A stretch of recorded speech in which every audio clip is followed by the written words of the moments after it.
Bonjour à toutes et à tous et bienvenue dans cette nouvelle vidéo dans laquelle nous allons voir ensemble ce que sont les fréquences. Alors, pour illustrer cela, prenons un premier exemple, un sac rempli de boules. Dans ce sac, il y a en tout 100 boules et il y a autant de boules bleues que de boules rouges. Ensuite, nous allons effectuer 50 tirages et nous allons comptabiliser le nombre de boules bleues et celui de boules rouges. Alors, la logique en probabilité exigerait qu'il y ait autant de boules rouges lors de notre tirage que de boules bleues. Mais est-ce réellement ce que l'on va observer? Regardons tout de suite le résultat de ce tirage. Alors, lorsque l'on compte le nombre de boules bleues, on en trouve 23 et celui de boules rouges, 27. Premier constat, ces deux nombres sont différents.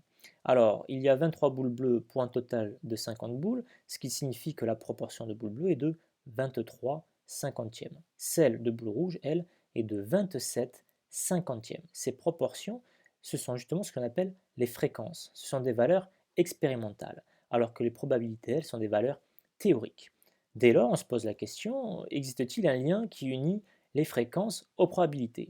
Alors pour répondre à cela, nous allons prendre une pièce de monnaie, notamment un demi-dollar américain, dont voici ici le côté pile et ici le côté face. Et nous allons lancer cette pièce un nombre de fois donné et nous allons comptabiliser à chaque fois le nombre d'apparitions du côté pile et celui du côté face et comparer à chaque fois les fréquences avec les probabilités. Pour cela, nous allons prendre un tableau. On va supposer que la pièce n'est pas truquée, ainsi la probabilité d'obtenir pile et celle d'obtenir face vont être toutes deux de 50%, pour un total, toujours rappelez-vous, de 100%. Allez, lançons la pièce une première fois et regardons sur quelle face cette pièce va atterrir. Nous obtenons pile, ainsi le nombre d'apparitions il est de 1, face 0 pour un total de 1. Nous avons un pile pour un nombre total de lancers de 1, ainsi la fréquence de pile va être de 1 sur 1, ce qui fait en tout 100%. Pour face, c'est 0 sur 1, ce qui fait 0, ainsi ça fait 0%. 100% plus 0%, ça fait 100%. Avons-nous une fréquence qui est proche ou même égale à la probabilité? Absolument pas. Regardez bien les fréquences, 100%, 0%, nous sommes bien loin des 50-50. Mais que va-t-il se passer lorsque nous allons continuer à lancer cette pièce de monnaie? Lançons-la immédiatement une deuxième fois et regardons sur quel côté elle va atterrir. Encore une fois, pile. Ainsi, de 1, nous passons à 2, le nombre de faces reste à 0, le total lui aussi passe à 2. La fréquence, quant à elle, pour pile, elle va passer à 2 sur 2, mais elle reste donc à 100%.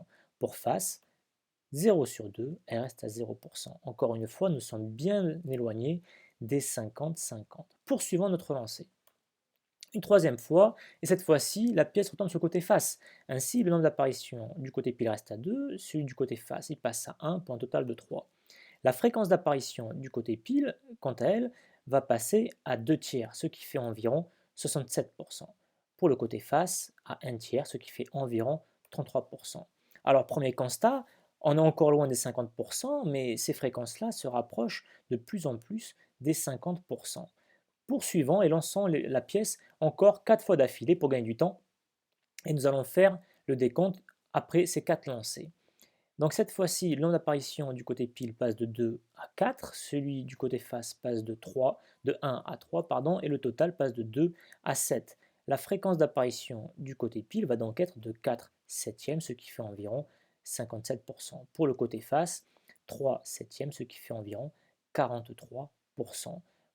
Premier constat, enfin encore un nouveau constat, ces fréquences-là se sont de plus en plus rapprochées des 50%. Poursuivons encore et lançons cette fois-ci la pièce 22 fois d'affilée. Voici les résultats obtenus. Voici donc pour les 11 premiers lancés et voici enfin pour les 11 derniers. Cette fois-ci, le nombre d'apparitions du côté pile passe de 4 à 13, pour face de 3 à 16, pour un total qui passe à 29. La fréquence d'apparition du côté pile cette fois-ci va être de 13,29e, ce qui fait environ 45%. Pour le côté face, de 16,29e, ce qui fait environ 55%.